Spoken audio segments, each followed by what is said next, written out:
Baik, kita lanjut video berikutnya, yaitu Elektronika Modul 2, Kegiatan Belajar 2, Analisis Rangkaian dengan Supernode. Analisis supernode kita gunakan jika saat kita menganalisis rangkaian menggunakan analisis node, terdapat sumber tegangan baik itu sumber tegangan dependent atau independent di antara dua nodes. Seperti apa penerapannya? Kita simak dalam video berikut. Jadi, terlihat dari contoh, misalkan kita telah menyusun atau menggambar ulang rangkaian agar terlihat node yang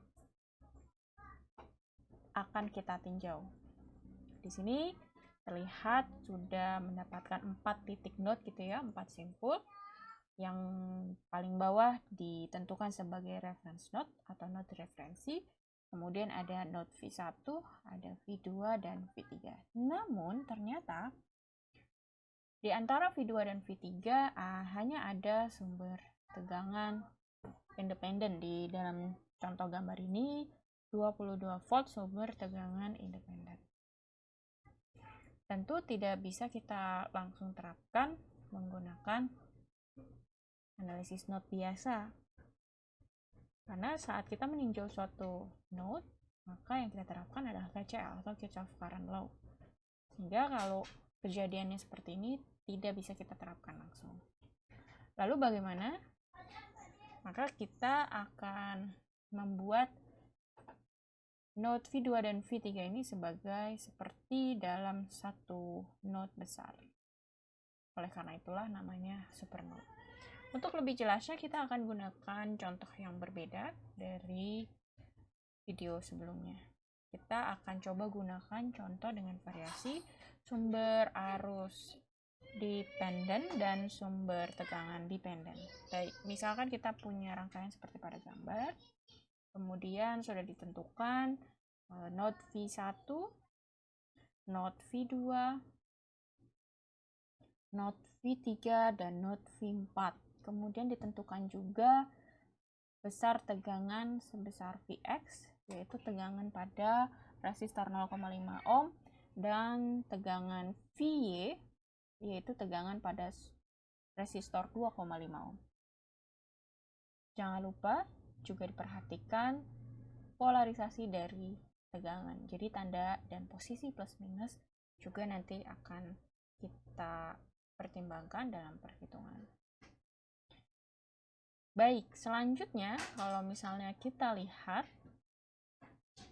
dalam contoh ini seperti yang disebutkan dalam video di kegiatan belajar 1, bahwa kita dapat dengan bebas menentukan node referensi atau reference node. Nah, dalam contoh ini node referensi tidak di bawah, tapi yang di tengah-tengah justru. Dan node referensi ini dengan V1 dihubungkan oleh sumber tegangan bebas. Nah, oleh karena itu sebenarnya antara V1 dan node referensi juga dapat dikatakan sebagai supernode. Karena pasangan supernode V1 ini adalah node referensi, bisa kita langsung tulis bahwa V1 sama dengan min 12 volt. Kenapa minus? Perhatikan pola dari sumber tegangan bebasnya. Jadi kalau polanya sebaliknya, maka V1 plus 12 volt. Oke, kita lanjut. Ini kita pada node 1. Pada node 1 kita langsung dapat nilai ini. Kita lanjut pada node 2.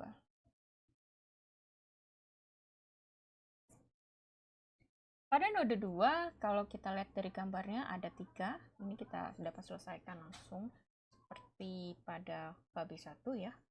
Kita lihat ada arus masuk 14 ampere, berarti minus 14, atau langsung kita tuliskan sebagai positif 14 ampere di sebelah kanan gitu ya, supaya lebih cepat.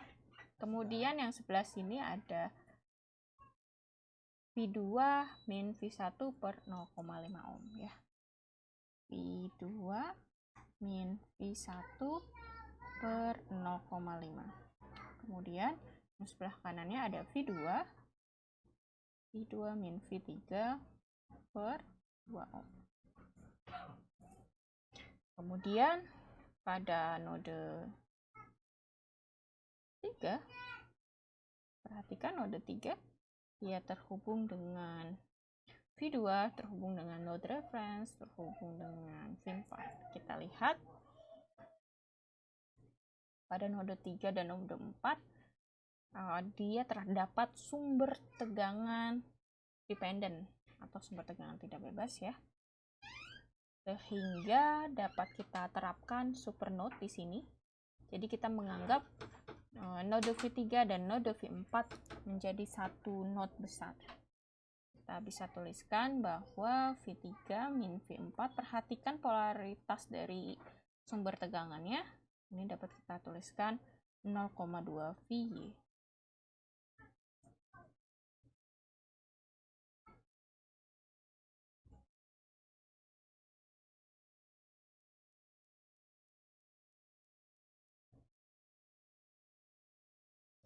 Selanjutnya kita bisa lihat bahwa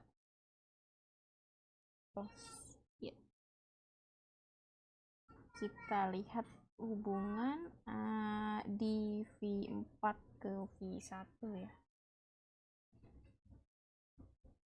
Kemudian V4 ke reference node.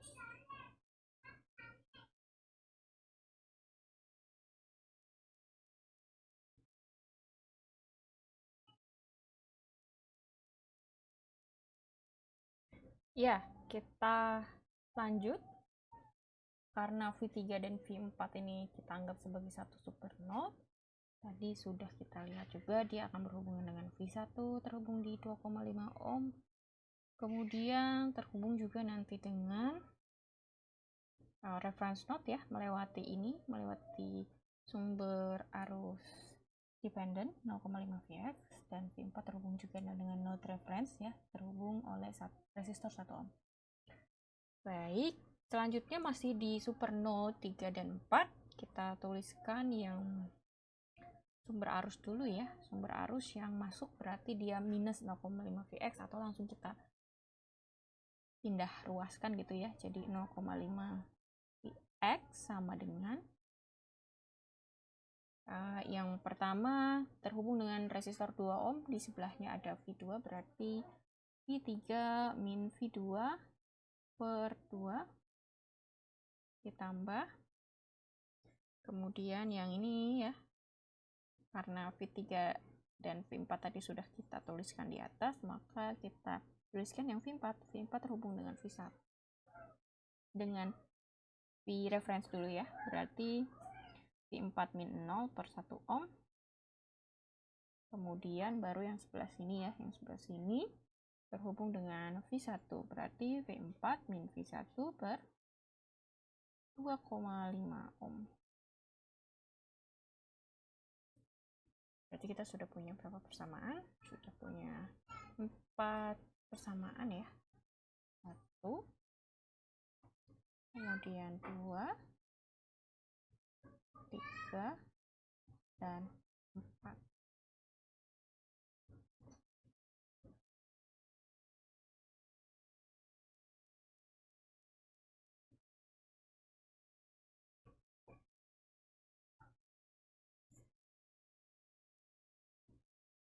Karena sekarang V3 dan V4 dianggap dalam satu supernode, maka hubungannya dengan node reference juga sama, sehingga kita dapat satu tambahan persamaan lagi ya, yang akan menghubungkan 0,5 Vx dengan 0,2 Vy. Jadi diperoleh 0,2 Vy sama dengan 0,5 Vx. Sedangkan dari gambar sini kalau diperhatikan, Vx adalah V2 min V1. Kalau kita selesaikan semua persamaan yang tersedia, termasuk dengan nilai V1 sama dengan min 12 volt, kita akan peroleh nilai V1 sama dengan min 12 volt ya. Kemudian V2 min 4 volt, V3 0 volt, dan V4 sama dengan min 2 volt. Perlu diperhatikan bahwa minus menunjukkan polaritas yang sesungguhnya terjadi dalam rangkaian berlawanan dengan yang kita perkirakan atau yang kita perhitungkan dalam gambar. Baik, demikian video analisis supernode. Sampai jumpa di video berikutnya.